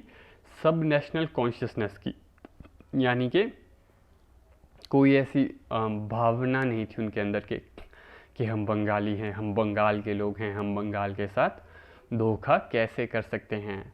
आपके अंदर आइडियोलॉजी की कमी थी अपने रीजन के प्रति। एडमिनिस्ट्रेशन के लोगों को सिर्फ अपने स्वार्थ की पड़ी हुई थी, तो ऑब्वियसली स्टेट तो फेल होना ही था। हम ये भी देखेंगे कि बिगेस्ट जो वीकनेस थी, ठीक है, मुगल्स की, वो ये थी, अभी मैं मुगल्स की बात कर रहा हूँ, मुगल्स की one of the biggest weakness ये थी कि ये लोग कभी भी नेशनल कॉन्शियसनेस डेवलप नहीं कर पाए लोगों के अंदर, ठीक है, ना ही ये कैरेक्टर बिल्डिंग कर पाए राजाओं के अंदर। तो जब भी रॉयल ऑफिशियल्स को हम देखेंगे, एरिस्टोक्रेट्स को देखेंगे, राजाओं को देखेंगे, हमें बैड कैरेक्टर देखने को मिलेगा, तो ऑब्वियसली फिर राज्य तो ख़त्म होगा ही, ठीक है। तो जब कंपनी मीर जाफ़र को नवाब बनाती है, उसके बाद उसको कहा जाता है एक ब्लैंक पेपर पर साइन करने को। वो बोलता है क्यों? क्लाइव बोलता है कि तुम्हें हमें पैसे देने हैं। वो बोलता है क्यों? तो क्योंकि बोला बंगाल, बिहार और उड़ीसा का जो रीजन है, ठीक है, यहाँ पे हमें, मतलब जब वो उसको कहा जाता है पैसे देने के लिए, तब वो कहता है क्यों? तो उसको कहते हैं वो कि भैया हमारा जो नुकसान हुआ जंग का, इस वजह से। और जब उसको साइन करने के लिए कहते हैं प्लेन पेपर पर, वो कहता है क्यों? फिर उसको कहा जाता है कि बंगाल, बिहार और उड़ीसा का जो रीजन है, ताकि हम वहाँ पे ट्रेड कर पाएँ, हमें वहाँ के ज़मींदारी राइट्स भी चाहिए, और तो और तुमने प्लासी में हमसे लड़ाई की थी, है ना, उसके बदले हमें कंपनसेशन दो। पर वो कहता है कि प्लासी में तो लड़ाई ही नहीं हुई थी। बोला जो भी छोटी मोटी हुई थी उसके दे दो पैसे, ठीक है। तो क्लाइव था अब जो कि किंग मेकर था, है ना। अब किंग मेकर कौन बना था? Robert Clive. ये वही क्लाइव था जिसने कार्नेटिक में अनवरुद्दीन के बेटे मोहम्मद अली को खड़ा किया था, ठीक है। तो मीर जाफ़र जिसको नवाब बनाया गया, सिर्फ नाम का नवाब बनाया गया उसको, एक्चुअल में सत्ता तो कंपनी के हाथ में ही थी। बंगाल में एक डिस्ट्रिक्ट थी जिसका नाम था 24 परगना, है ना। ये 24 परगना डिस्ट्रिक्ट के रेवेन्यू और ज़मींदारी राइट्स भी अंग्रेज़ों के हाथ में आ जाते हैं। और ऑल्सो जो फ्रेंच सेटलमेंट्स थी बंगाल के अंदर, ठीक है, उनको भी छोड़ने को बोल दिया जाता है फ्रेंच को। अब जो है अंग्रेज़ों के ऑफिशियल्स, वो अपने अकॉर्डिंग चीज़ें करेंगे। हम देखेंगे कि प्लासी के बाद जो क्लाइव है वो काफ़ी पैसे कमाएगा, ज़्यादा पैसे कमाएगा, और मीर जाफ़र इनडायरेक्टली उसको पैसे देगा, क्योंकि करप्शन करके मीर जाफ़र को नवाब बनाया गया था। ब्रिटिश रेजिडेंट को भी स्टेशन किया जाएगा मीर जाफ़र के कोर्ट में, और जो भी ब्रिटिश रेजिडेंट करने को बोलता था मीर जाफ़र को वो करना पड़ता था। ब्रिटिश रेजिडेंट होगा रियल अथॉरिटी यहाँ पर, क्योंकि ईस्ट इंडिया कंपनी यहाँ पे किंग मेकर है। तो रॉबर्ट क्लाइव अब इतना स्ट्रॉन्ग बन चुका है कि ईस्ट इंडिया कंपनी अब उसको फोर्ट विलियम का गवर्नर अपॉइंट करती है। अब east India company Robert Clive को फोर्ट विलियम का गवर्नर अपॉइंट करती है। तो आप इमेजिन कर सकते हो, ये वही व्यक्ति है जो एक समय पर पहले कार्नेटिक युद्ध में जेल में गया था, जो एक समय पर त्रिची में फंसा हुआ था सेकेंड कार्नेटिक वॉर में, और आर्कॉट को बचाने के लिए लगातार 2-3 महीने तक इसने स्ट्रगल भी किया था। ये भारत में एक क्लर्क बन के आया था, और अब यही पर्सन फोर्ट विलियम का गवर्नर था। One of the biggest position कोई व्यक्ति उस समय पर कंपनी में हो सकता था, one of the biggest position पे हो सकता था, तो वो अब ये था उस पोजीशन पर, है ना।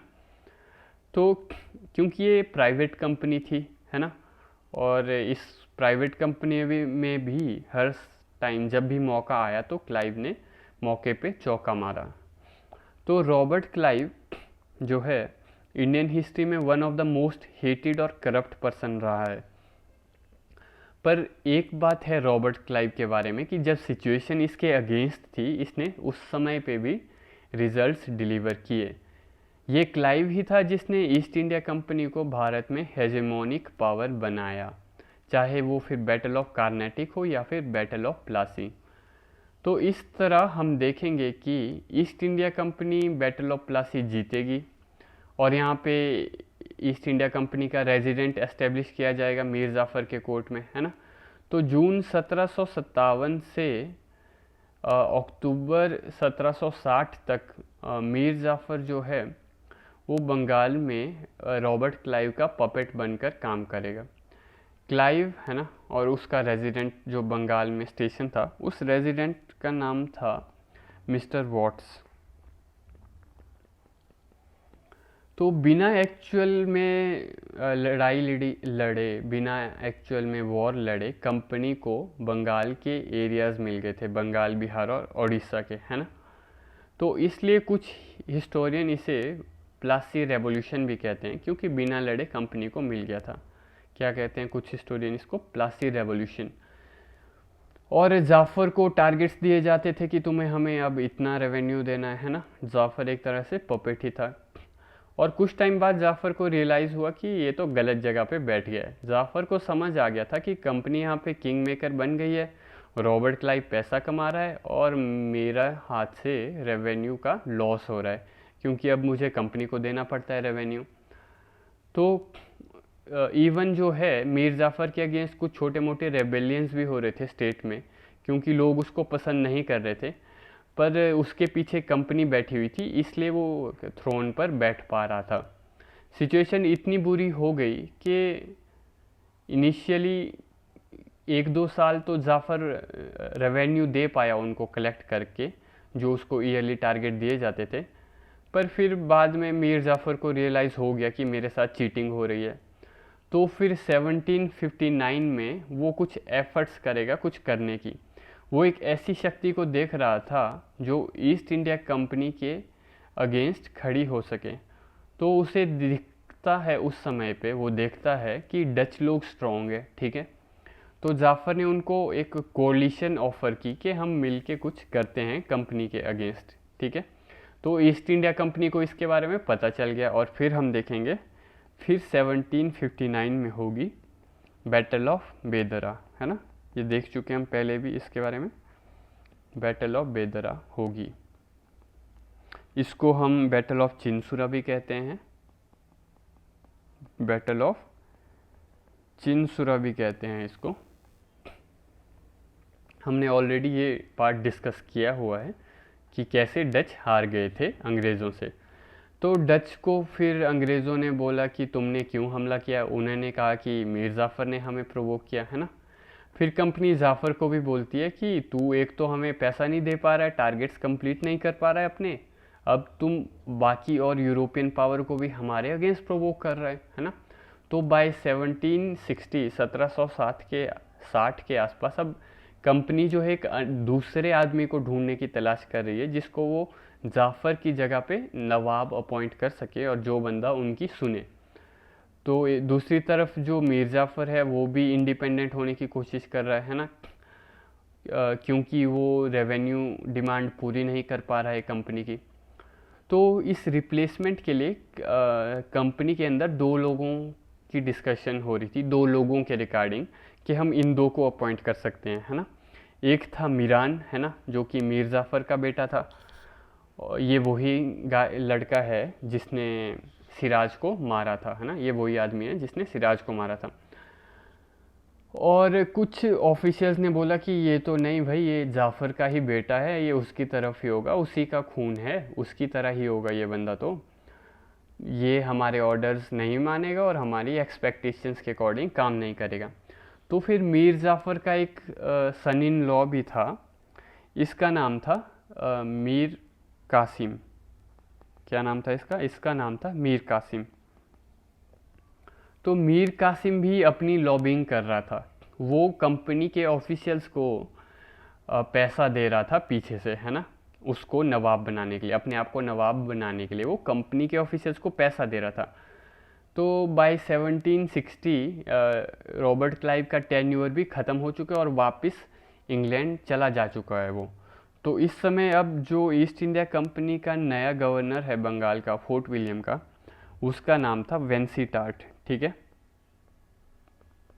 तो मीर कासिम जो है वो इस वेंसीटार्ट को सॉलिड ब्राइब देता है, ठीक है, इसको रिश्वत देता है। अब कहानी कुछ ऐसी चलेगी कि पहले हमने देखा क्लाइव किंग मेकर था, अब वेंसीटार्ट है किंग मेकर।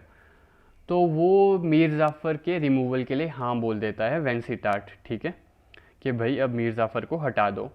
जाफ़र ने एक बार रेबेल भी किया इसके अगेंस्ट, उसने कहा कि नहीं मैं फोर्ट विलियम छोड़ के नहीं जाऊंगा, ठीक है, मतलब वो फोर्ट विलियम में ही बैठा रहा। एंड में जाफ़र को, मीर जाफ़र को रियलाइज़ हुआ कुछ होगा तो है नहीं, है ना। फिर होता यह है कि मीर जाफ़र के बाद उसके सन इन लॉ को मीर कासिम को पावर पर बिठाया जाता है अक्टूबर 1760 में। मीर कासिम को पावर पर बिठाया जाता है अक्टूबर 1760 में। और हमें जैसे कि पता है कि 18वीं शताब्दी को सेंचुरी ऑफ किंग मेकर्स भी कहते हैं, है ना। तो इस तरह के एग्जाम्पल्स मिलेंगे आपको। रॉबर्ट क्लाइव भी किंग मेकर है, डुप्ले भी किंग मेकर है, जुल्फ़िकार किंग मेकर है, सैयद ब्रदर्स किंग मेकर हैं, वेंसीटार्ट किंग मेकर है ना। तो फिर हमने देखा कि मीर जाफ़र ने जैसे अपने राजा के अगेंस्ट कॉन्स्पिरेसी की थी, अब जो कर्म का चक्र जो है ना, वो घूम के वापस उसकी अपनी तरफ आ रहा है ना। जो उसने सिराजुद्दौला के साथ किया था, अब वही उसका जमाई जो है सन इन लॉ वो उसके साथ कर रहा है ना। उसका सन इन लॉ रिश्वत दे रहा है अंग्रेज़ों को अपने आप को नवाब बनाने के लिए। तो मीर कासिम गवर्नर बनता है अक्टूबर 1760 में, और मीर कासिम को भी अक्टूबर 1763 आने तक, अक्टूबर 1763 आने तक पावर से हटा दिया जाएगा। वो देखेंगे हम अभी कैसे होगा वो। तो मीर कासिम ने लॉबिंग की थी ईस्ट इंडिया कंपनी के ऑफिशियल्स के अंदर अपने आप को पावर पर लाने के लिए। उसने ऑलरेडी 30-40 लाख तो इन लोगों को दे दिए थे। फिर उसने कंपनी को कहा कि आप लोगों ने मुझे नवाब बनाया है, अब मैं आप लोगों को और भी ट्रेड बेनिफिट्स दूंगा। एक्चुअल में ईस्ट इंडिया कंपनी के ऑफिसर्स ने उसको बोला था कि तुमने हमें जो पैसे दिए हैं वो तो हमें पर्सनली दिए हैं, पर अब हमें कागज़ों पर भी तो शो करना होगा, जिससे कि लंदन में बैठे हुए लोगों को पता चले कि हमने तुम्हें बंगाल का नवाब बनाया है, तो इस बात का क्या फ़ायदा है। तो कासिम ने कहा कि हाँ भाई आपको क्या चाहिए आप लोगों को। तो कंपनी ने कहा हमें ट्रेड के अंदर और ज़्यादा राइट्स दो, है ना। तो कासिम ने कहा जैसे कि क्या। कंपनी ने कहा कि हमें चूने का बिज़नेस करना है। तो उसने पूछा क्यों भाई। तो उन्होंने कहा चूने के बिज़नेस में बहुत फ़ायदा है इसलिए। पहले क्या था कि चूने के बिज़नेस में स्टेट की मोनोपोली थी, है ना। तो जब कासिम गवर्नर बना तो उसने ट्रेड राइट्स चूने के ट्रेड के वो कंपनी को दे दिए। फिर कासिम ने बोला और क्या चाहिए आप लोगों को। तो उन्होंने कहा हमें रेवेन्यू भी चाहिए लैंड से। तो बोला कौन सी जगह चाहिए आप लोगों को। उन्होंने कहा कि हमें बंगाल की ज़मींदारी चाहिए, है ना। तो बंगाल की कुछ डिस्ट्रिक्ट से ज़मींदारी दी गई उनको। इसमें से एक डिस्ट्रिक्ट थी चिट्टागोंग, है ना। चिट्टागोंग नाम की डिस्ट्रिक्ट का उन्हें रेवेन्यू दिए गई। तो चिट्टागोंग उस समय एक पोर्ट भी था, ठीक है। एक्चुअल टोटल 3 डिस्ट्रिक्ट थी ये जिनकी वो ज़मींदारी दी गई। ये 3 डिस्ट्रिक्ट थी, एक था आपकी मिदनापुर थी, एक थी चिट्टागोंग, और तीसरी थी बुर्दवान। और जो आपका चूना ट्रेड था, चूने का ट्रेड था, एक्चुअल में इसको इंग्लिश में चुनाम ट्रेड लिखते हैं वो, चुनाम ट्रेड। ये चुनाम ट्रेड आपका होता है सिलहट डिस्ट्रिक्ट में, है ना, सिलहट डिस्ट्रिक्ट में। तो ये भी दे दिया गया था ईस्ट इंडिया कंपनी को। सिलहट डिस्ट्रिक्ट जो है आज के समय पे बांग्लादेश में है ये जगह, ठीक है। तो मीर कासिम ने पैसा दिया ईस्ट इंडिया कंपनी के ऑफिशियल्स को प्राइवेटली एज अ ब्राइब, और उसने फिर बाद में अब ऑलमोस्ट आधा स्टेट तो दे ही दिया कंपनी को। इसको समझ आ गया था मीर कासिम को, अगर मैं इसी तरह चीज़ें कंटिन्यू करूँगा तो सिचुएशन बहुत बुरी हो जाएगी। ये स्मार्ट तो था ये मीर कासिम, तो इसने सोचा कि अगर मैं मुर्शिदाबाद में ही बैठा रहूँगा तो मेरी कंडीशन भी मीर जाफ़र जैसी हो जाएगी। मुर्शिदाबाद आज के समय के बांग्लादेश में है, ठीक है। इसने कहा कि मैं एक ऐसी जगह को जाऊँगा जहाँ पर ब्रिटिशर्स नहीं है। तो ये मुर्शिदाबाद के नॉर्थ में बिहार वाले रीजन में जाता है। ये अपनी कैपिटल को शिफ्ट करेगा मुर्शिदाबाद से बिहार के अंदर एक जगह है जिसको हम कहते हैं मुंगेर, ठीक है। तो ये यहाँ पर अपनी कैपिटल शिफ्ट कर देगा मुंगेर में। तो इसने फिर रिफॉर्म्स करने शुरू किए। कंपनी जो है फोर्ट विलियम में बैठी है कलकत्ता में, है ना। ये देख रहे हैं कि ये तो हमारे इन्फ्लुएंस से दूर जा रहा है। तो मीर कासिम रिफॉर्म्स कर रहा था क्योंकि उसके पास पैसा नहीं था। तो इसने ऑलरेडी कंपनी को पावर में आने के बाद बहुत सा पैसा दे दिया था, अपनी ट्रेजरी से ही दिया था इसने। वो जो रिश्वत का पैसा भी दिया था वो कोई अपनी जेब से नहीं दिया था इसने। तो ये फिर अब रेवेन्यू रिफॉर्म्स करेगा। ये देखेगा कि चीज़ें मतलब किस तरह से मेरे लिए पैसे ज़्यादा आ सकते हैं, है ना। बाकी ये फिर सबसे पहले ब्यूरोक्रेसी में भी रिफॉर्म लाएगा। इसने ब्यूरोक्रेट्स को कहा कि तुम लोग अपने रेवेन्यू टारगेट्स पूरे करो। इसने रेवेन्यू असेसमेंट्स करवाई और इसने कहा कि अगर तुम लोग टारगेट्स पूरे नहीं करोगे तो तुम्हारे अगेंस्ट एक्शन लिए जाएंगे। इसने कई पुराने ऑफिशियल्स को पनिश भी किया, जैसे कि एक दीवानी ऑफिशियल था बिहार का, उसका नाम था, ऑफिशियल का नाम था राम नारायण, ठीक है। इसको भी पनिश किया इसने। तो फाइनेंशियल कंडीशन फिर थोड़ी इम्प्रूव होने लगी बंगाल की, ठीक है। इसने आर्मी में भी रिफॉर्म्स करना शुरू किया। तो ईस्ट इंडिया कंपनी ये सब चीज़ें देख रही है कि जिस बंदे को हमने एक पपेट सोचकर पावर पर लाया था वो तो एक समझदार व्यक्ति निकला। तो ये आर्मी में रिफॉर्म्स करने शुरू कर दिए थे इसने, है ना, मीर कासिम ने। इसने फिर गन मैन्युफैक्चरिंग भी शुरू कर दी बंगाल के अंदर, और फिर अपनी आर्मी को यूरोपियन ट्रेनिंग देना भी शुरू कर दिया। तो कंपनी कुछ कर पाती इससे पहले इन्हें ये पता चलता है कि मीर कासिम ने जो इनके दस्तक के राइट्स थे उनको ख़त्म कर दिया। ईस्ट इंडिया कंपनी के ऑफिशियल्स ने कहा कि तुम्हें पता भी है कि ये राइट्स हमें मुग़ल एम्परर फारूक सियार ने दिए थे, ना कि नवाब ने दिए थे बंगाल के, है ना। तो कासिम एक तरह से अपनी जगह तो सही कर रहा था, क्योंकि ईस्ट इंडिया कंपनी के ऑफिशियल्स दस्तक का मिसयूज़ कर रहे थे। वो इसको प्राइवेट ट्रेड के लिए यूज़ कर रहे थे, और ये ऑफिशियल्स तो इन दस्तक को लोकल मर्चेंट्स को भी बेचा करते थे। जो ईस्ट इंडिया कंपनी के ऑफिसर्स के दोस्त थे उन लोगों को सस्ते में दस्तक मिल जाते थे। तो क्योंकि दस्तक का मिसयूज़ हो रहा था, इस वजह से इंडियन ट्रेडर्स का लॉस हो रहा था। इंडियन ट्रेडर्स जो कि कंप्लीट टैक्स दिया करते थे बंगाल के नवाब को, इस वजह से उनके जो गुड्स थे वो महंगे बिका करते थे, है ना। तो ये तो उन लोगों के लिए डिसएडवांटेज थी इंडियन ट्रेडर्स के लिए।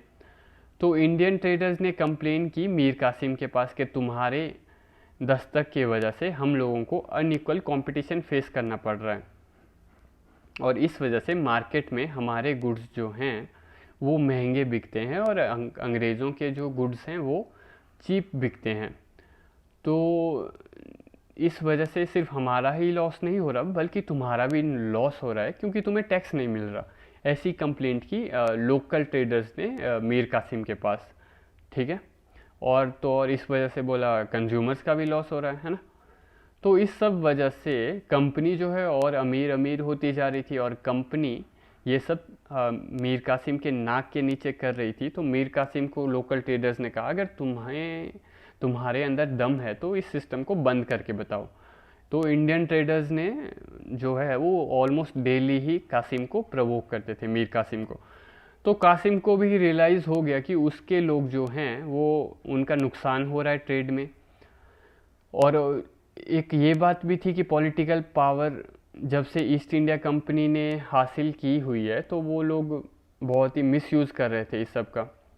तो प्लासी के युद्ध के बाद ईस्ट इंडिया कंपनी ने एक पॉलिसी शुरू कर दी थी, by cheap and sell dear की पॉलिसी। किस चीज़ की पॉलिसी शुरू कर दी थी उन्होंने शुरू कर दी थी by cheap and sell dear की पॉलिसी। इस पॉलिसी के अंडर वो क्या करते थे कि वो ये इंश्योर करते थे कि हम जो भी चीज़ें खरीदेंगे बंगाल में मैन्युफैक्चरर्स द्वारा वो हम सस्ती खरीदेंगे, चाहे इसके लिए हमें उन्हें पीटना ही क्यों ना पड़े, उन्हें प्रेशराइज ही क्यों ना करना पड़े। तो लोकल मैन्युफैक्चरर्स भी फेड अप हो चुके थे ईस्ट इंडिया कंपनी से, तो उनकी कंप्लेंट भी मीर कासिम के पास पहुंचती है। ठीक है, वो कहते हैं कि कंपनी हमसे सस्ता खरीदती है ना, हम कंपनी को ना नहीं कर पाते। और कंपनी हमारे पास ये भी कहती है कि तुम कंप्लेंट किसके पास करोगे, मीर कासिम के पास करोगे, वो तो हमारा पपेट है, पपेट। तो कंपनी ऑफिशियल जो है वो मीर कासिम का मजाक भी उड़ाया करते थे। ठीक है, ऐसा कहते थे कि तुम्हारा राजा हमारा कुछ नहीं कर सकता। तो ये सब चीज़ें मीर कासिम के सामने हो रही थी। तो फिर एक समय आने पर उसकी खुददारी जाग गई मीर कासिम की। तो शुरुआत में तो मीर कासिम इंतज़ार करता है, उसने कहा कि मैं शुरुआत में तो दस्तक एबॉलिश नहीं करूँगा, मैं एक काम करता हूँ, मैं ईस्ट इंडिया कंपनी से एक मीटिंग करता हूँ। तो कासिम पहले स्मार्ट खेलता है, वो प्रोवोक तो हो चुका है ऑलरेडी, पर वो पहले स्मार्ट खेलेगा। इसे समझ में आ चुका था कि मुझे कुछ करना पड़ेगा वरना मेरे अपने लोग ही मेरी पिटाई कर देंगे। साथ में इसका फाइनेंशियल लॉस तो हो ही रहा था और इसके लोगों में भी गुस्सा था। तो मीर कासिम जो है वो लिखता है वेंसी टाट को, जो कि गवर्नर था ईस्ट इंडिया कंपनी का उस समय पे। तो वो लिखता है इस सब के बारे में ईस्ट इंडिया कंपनी के गवर्नर को। पर गवर्नर एक्चुअल में अकेले काम नहीं करता था, गवर्नर का अपना काउंसिल भी होता था। शुरुआती दौर से ही एक ईस्ट इंडिया कंपनी में प्रथा थी कि गवर्नर अकेले काम नहीं करेगा, एक ग्रुप ऑफ पीपल होगा जो कि गवर्नर को एडवाइस भी करेगा। ठीक है, इसे हम काउंसिल कहते थे, है ना। तो इस काउंसिल में, गवर्नर के काउंसिल में उस समय एक बंदा था जिसका नाम था वॉरेन हेस्टिंग, है ना, वॉरेन हेस्टिंग। यही वॉरेन हेस्टिंग कुछ समय के बाद फ्यूचर में बंगाल का गवर्नर भी बनेगा। तो मीर कासिम ने वेंसी टाट को लिखा कि चीज़ें ठीक नहीं हो रही है, इनइक्वालिटी हो रही है चीज़ों में, दस्तक का मिसयूज़ हो रहा है जो कि गलत है। ठीक है, हमें आपसे कोई आज़ादी नहीं चाहिए, पर हम चाहते हैं कि आप इकोनॉमिकली हमें बराबरी का मौका दो, इंडियन ट्रेडर्स को भी।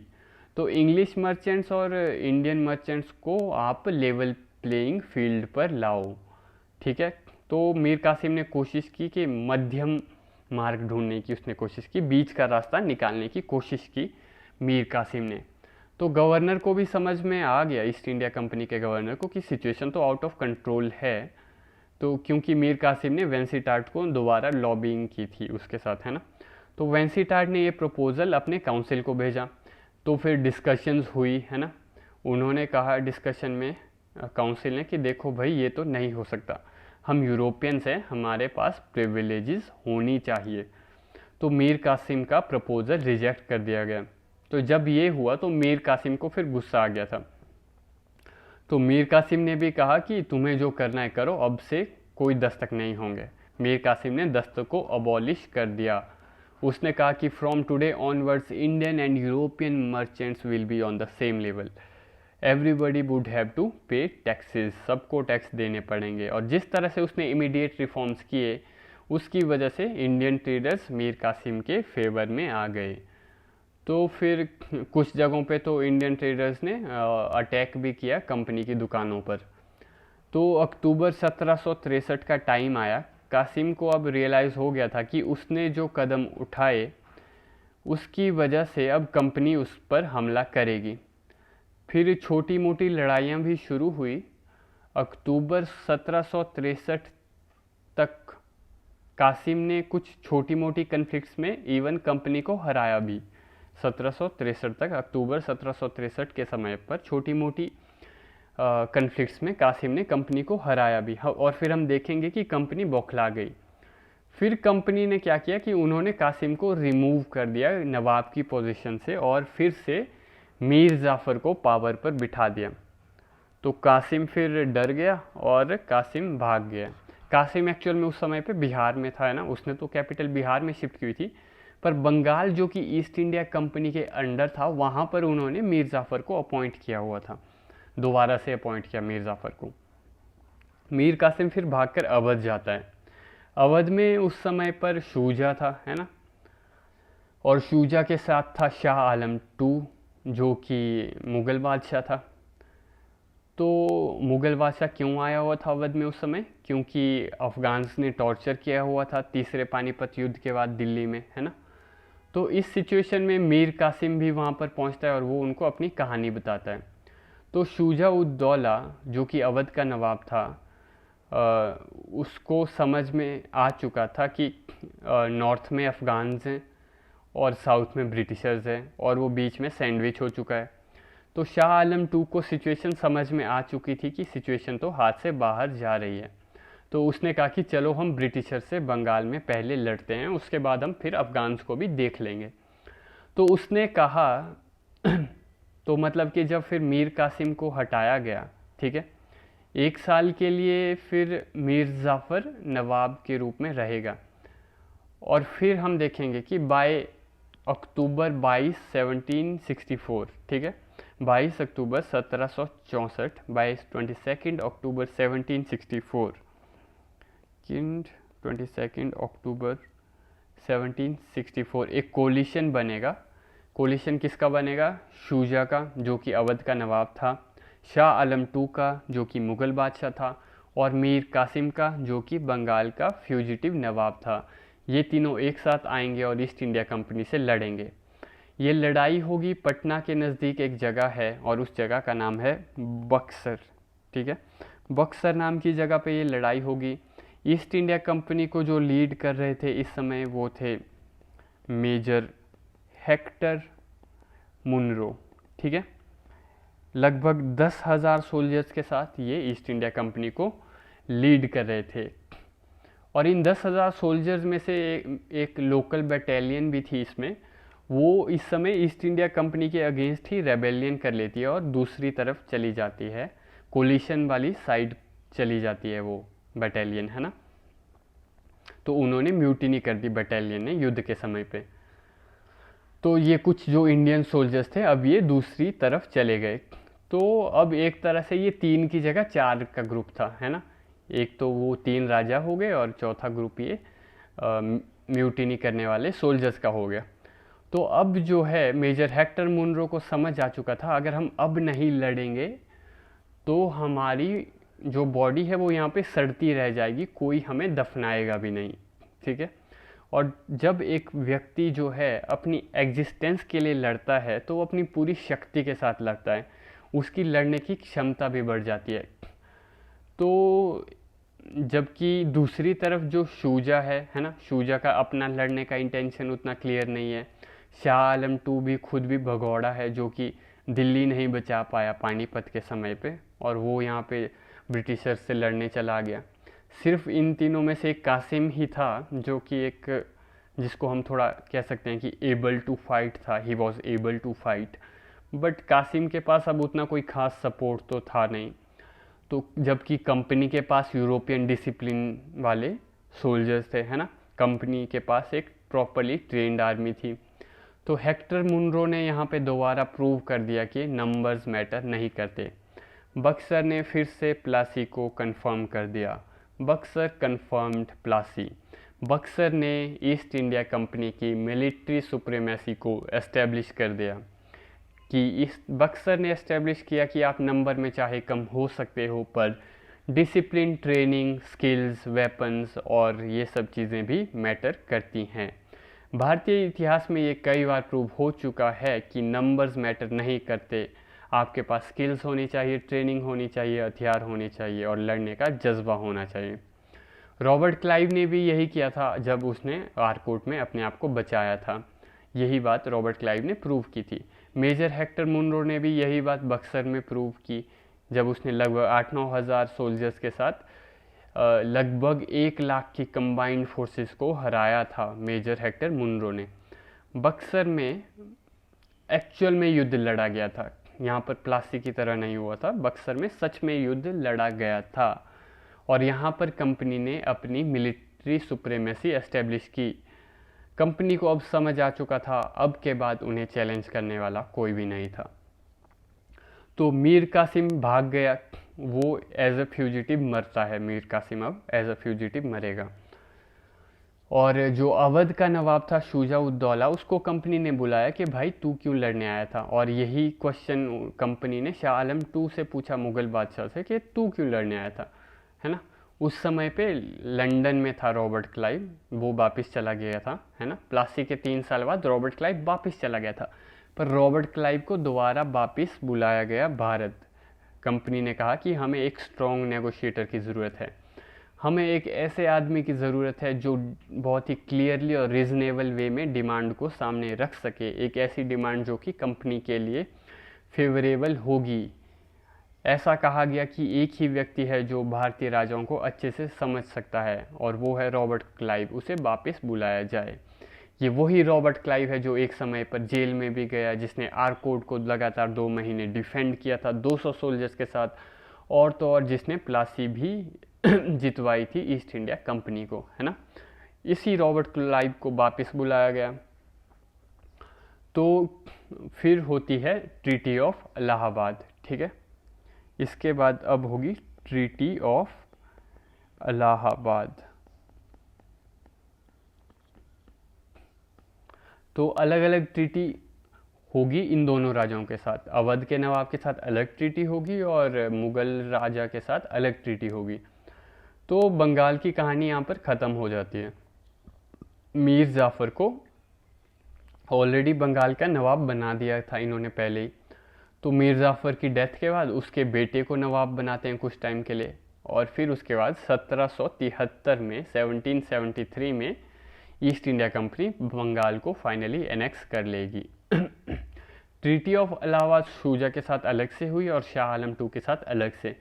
शाह आलम II को इसके बाद पेंशनर बनाया गया ईस्ट इंडिया कंपनी का, और अवध भी इनडायरेक्टली ईस्ट इंडिया कंपनी के अंडर आ गया।